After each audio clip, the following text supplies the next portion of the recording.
What's up, guys? Today we're talking about our 7 head to toe favorite running drills. We're dividing them into posture drills, into pulling drills, and into rotation drills. So running drills are a really important way to remind ourselves of how to move a little bit better.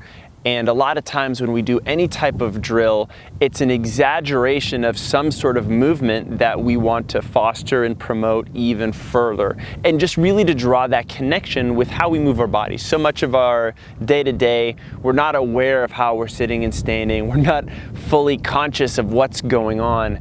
And that bleeds into our running so that all of a sudden we're not aware there and we see a race photo or someone took a photo of us running some days like, I look like that. And it's like, you do. So these running drills are a great way to turn that ship around, not to mention you're going to be preventing injuries that way. You're going to be running more efficient. You're going to be running faster for stronger performances. So I've divided these drills into a few different categories. The first are going to be around posture and position. The second ones are going to be things we can do with our legs. We run with our legs. We're going to talk about different type of pulling drills there. And then finally, we're going to wrap it up with this concept around rotation. Our body rotates a lot when we run. What are some good drills to work on that? So the first set of drills is going to focus around posture. And posture is just this nice aligned position, if we want to think about it, a nice straight line from my ears, shoulders, hips, knees to my ankles. And one, can I just stand here? Can I be tall? Can I be connected? A few things I want to draw attention to is going to be our chin position and our hip position. A little test to make sure our head is in a good position is we're going to take our fingers like this. We're going to make a little tripod. Our middle finger and our thumb is going to be the base. Our index finger is just going to be the spot where this chin rests. And basically, this is where I more or less want my chin to be for the extent of my run and mostly for the extent of my day-to-day. Notice that I'm not shaking my head this way. I'm not doing anything crazy with my head when I run. It's nice and neutral. The other thing I want to focus on are my hips. Now, we hear these things with running where we need to be really tall, and we also need to fall forward and lean forward and use gravity when we run. And to me, sometimes they seem diametrically opposed, but they actually are the same two sides of the same coin, if you will. And the thing I want to think about when I run is just my hip position. So I like to think about a lasso around. This is our first drill, is going to be a little heel-toe rocking. And you could even close your eyes for this. And I just want you to very subtly shift your hips forward and back. Super subtle. Notice I'm not leaning forward this way, right? Because when I lean forward at the waist, all of a sudden my hips go backwards. I'm actually just shifting my hips forward. And if I do that a few times and let my feet relax, I notice that I'm going to want to take a step. So the first drill is just this super subtle shift in the hips. Kind of go back and forth this way. Do that a few times before you run. It's just going to bring a little awareness to how we shift our mass, our body weight over when we go. And the next thing, when we're running, I actually want to think about someone towing me at the hips. So how can I kind of push my hips forward when I run, lead with my hips when I run? That's going to be the second focus of the drill. Our second posture drill is going to be focused around jumping a little bit. When my body's in a aligned position, I want to find this balance between having enough tension in the system where everything's aligned and supported, but not being so rigid that I'm stiff. And the best way to kind of figure that out and to play with this is to actually do a little bit of jumping in place. And this is what I like to think about. Gravity's pulling me down no matter what. I need to exert some tension to prevent myself from being pulled down to the ground. It's up to me where I want to shift that attention in my body.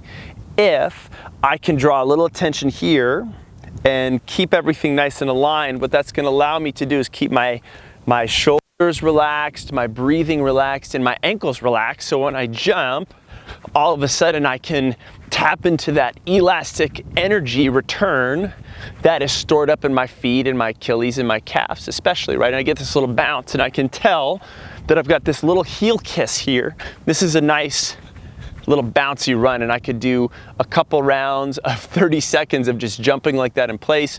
I could add a little bit of challenge with a jump rope in this mix, right? That's essentially what jump roping is. But what happens is as soon as I fall out of position, a lot of times my shoulders tighten up, my feet get really stiff, and I've sort of lost that elastic return. So when you see those runners who look really graceful and they literally have that little bounce in their stride, they actually do, and a lot of that comes from this really good position. So alignment, hip and shoulders, that's number one. This little bouncing position is number two. So our next set of drills are going to focus around our legs, and they're going to focus on different aspects of our ability to pull our legs up off the ground. There's always a pushing phase to when we run, and there's a pulling phase when we run. And we know that run speed comes from a function not only of how long my stride is, but how fast that turnover comes. And one way to improve your cadence, how many times your foot hits the ground in 1 minute, is to improve your body's ability to quickly pick that foot up off the ground as soon as it hits. If I get really good at that, my foot lands lighter, it doesn't collapse as much, so there's a lot of benefit from this.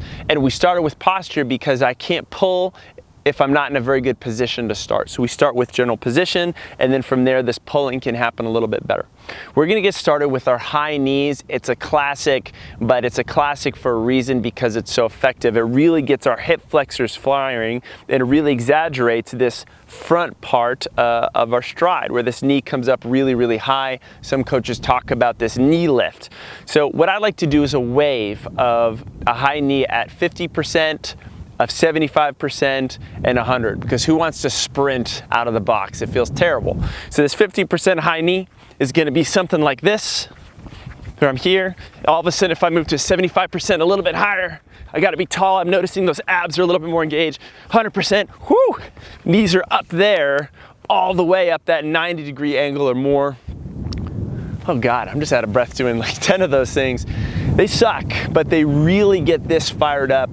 So important. Do them only over a 10-meter section. I've got a little film in here that's going to show you me doing these in action, but that's the first set. The second thing, is going to be our butt kick. So we've got the front. Now we're going to worry about more about the hamstrings and glutes, pulling those heels up out the back.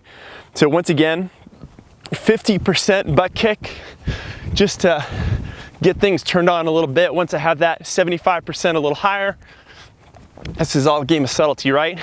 And then 100% all the way, getting those heels. Hey, do I have that mobility and do I have that fire to actually kick my own butt? Get that up there all the way. So I've got 50, 75, 100 of the high knees and then the butt kicks. The last pulling drill, we're gonna split the difference between the high knee and the butt kick, and it's gonna be a pull right up the inseam. Now, in reality, my leg is very circular in its stride. This leg is gonna go back, it's gonna come up this way, right? So it doesn't matter if I'm running slow, I'm running faster. This is really what the stride looks like. But for this drill, we're gonna think of our leg acting like a piston. It's just gonna come straight up the inseam. It's helpful to just do a few standing. Hey, can I do a few standing on this leg, a few standing on this leg? But what I wanna do is jog and emphasize pulling on one side.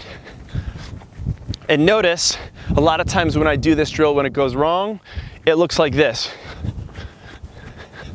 Because what's happening is I'm pulling on this leg, but I'm pushing on this side. So both sides are pulling up off the ground.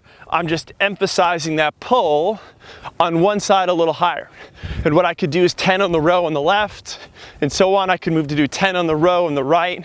And then it's fun to play with patterns, because I do 1, 2, 3, 1, 2, 3, 1, 2, 3, just like a little waltz pattern. I hit my high knees, hit my butt kicks, hit those pulls in the middle. My pulling mechanics are gonna be dialed in, ready for my run. All right, before we get into these rotation drills, I just want to talk about this 2-week quick start program that I want you guys to check out. We've got 2 weeks of run workouts, run drill workouts. We've got strength training. We've got mobility challenges and injury prevention work that's really going to make a big difference in how you think of yourself as a runner and really how you move. We want to give you access to that. All you need to do to get it is click this link in this video. If you're on a mobile device, you can also grab it from the description once you're there. Name and your email. Once you go to that page, we'll be able to personally send you that quick start program. You're gonna love it. All right, so back to these rotation drills. We've talked about posture and position. We've talked about pulling with our legs. We'll want to talk about what happens with our upper and lower body, where my body's ability to stay straight is actually what's happening is that my legs, when they extend out the back, my body's having to resist that desire to be pulled back with it. So it's why we don't walk this way, it's why we walk contralaterally. My arms and legs contralaterally swing, and when I start to run faster, this rotation becomes stronger, so I don't get pulled completely with it. My upper body goes here. Right? That's why we have this arm swing. That's why our arm swing is so important. So I've got two drills to really draw our attention to this. The first one draws our attention by taking the arm swing away. It's called the stable arm drill. I've done videos on this in the past, but it's so important. It's why I want to include it here. So I'm just going to start running in place, and I'm just going to start with my arms out to the side. And automatically I notice my legs aren't going to want to come as high, and it's going to feel a little stiffer. I'm going to run for about 10 to 20 meters with my arms here. Then I'm going to go ahead and run again with my arms together. And I notice when I bring my arms together, it becomes even harder to resist. I have to work harder here. My feet don't want to pick up as high. I also notice that my stride length is even shortening. That's just a little hint on why our body likes to adopt a higher cadence. We go into difficulty. And finally, the last pass, I want no lateral movement. Before we allowed a little bit, but I want no lateral movement. And I'm going to notice that's the most awkward phase. So what it really teaches me and reinforces is, one, I need to be a little connected here when I run, and two, it shows me what happens with my arm swing starts to go away. Actually, it's basically doing this. It's like putting the parking brake on my running. So I need those shoulders nice and loose and relaxed. I need those elbows swinging out the back. This stable arm drill is a great way to remind yourself of that relationship and connection. The next one is going to be a karaoke. And that karaoke is a deliberate lateral movement where I'm really working on some sort of, it's almost like a little samba, where I'm working on some sort of crossover here with my feet, and my upper body is rotating. So remember, those drills are a great way to exaggerate. The stable arm drill exaggerates in one direction. This karaoke drill exaggerates by over-rotation, by adding excessive rotation, but it feels good. It opens up the spine, it opens up your arm swing a little bit, and again, we'll be showing a little bit of footage of that as well. Guys, one more thing for you.